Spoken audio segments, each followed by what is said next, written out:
ওই লাগবে পড়াতে পারছিস?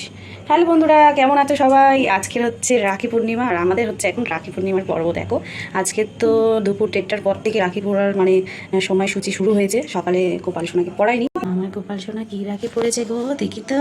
নড়ে চড়ে পয়মাই বাড়ি, এই দেখো আমার গোপাল বাবা হচ্ছে কিসের রাখি দিদিভাই পরিয়ে দিয়েছে। এই দেখো গোগুলোর জন্যে রাখি নিচে। দেখি দিদিভাই তুমি পড়াতে পেরেছো? দিদিভাই পড়াতে পারো না? ভালো করে পারছে না মেয়ে পড়াতে। এই দেখো, আর আমার আরেকটা সোনা গোপাল আছে, একটা ছোট্ট সোনা গোপাল। চলো আর একটা সোনা গোপালকে দেখাই, একে বসিয়ে দিই জায়গায়। এমন করেছি। বললো বাবা দিদি পড়াতে পারিনি। এই দেখো আমার কুকুর সোনা, দিদি রাখিটা জড়িয়ে জড়িয়ে দিয়েছে।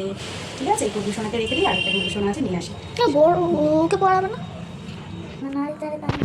বলতে হয়। এই দেখো ওটা বাচ্চাদেরকে এটা হচ্ছে হলুদ আর ওটা ছিল সবুজ। জড়িয়ে দাও হাতের মধ্যে, হাতের মধ্যে। এটা ওটা গুল্লু আর ওটা হচ্ছে পল্লু। গুল্লু আর বললু দুই ভাই তোমার? শোন, দেখো আমার গোপাল সোনারা, দেখেছ এটা আমার চুন্নু মুন্নু, আমার চুন্নু মুন্নু গোপাল সোনারা রাখি করে রেখি। আর এই যে একটা বড় গোপাল সোনা আছে। এই দেখো বন্ধুরা, আমাদের আজকের গোপাল সোনাদের রাতের প্রসাদ হচ্ছে সন্দেশ। আজকে সন্দেশ নিয়ে এসেছে। আর আজকে তুলসী পাতা ছিল না, তাই তুলসী কাঠ দিয়ে মানে তুলসী গাছের যে অংশটা, সেটাই আমি যখন পাতা থাকে না তখন এগুলো দিই। এটা আমি এক বোনের কাছ থেকে শুনেছিলাম যে পাতা না হলেও, যদি পাতা কোনো কারণে না থাকে, আজকে পূর্ণিমা ছিল তুলতে পারিনি, আর আমার কাছে ছিল এই ডাল, তুলসী ডাল, সেই দিয়েই ভোগ লাগিয়েছি। আর এই দেখো আমার গোপাল সোনাদের আজকে দর্শন করো সবাই, কত সুন্দর লাগছে, দেখেছো? ঠিক আছে বন্ধুরা, সবাইকে রাধে রাধে। আজকে ভিডিওটা এখানে শেষ করে দিচ্ছি। রাখি পূর্ণিমায় অনেক অনেক শুভেচ্ছা জানাই। সবাই ভালো থেকো, সুস্থ থেকো সবাই। টাটা।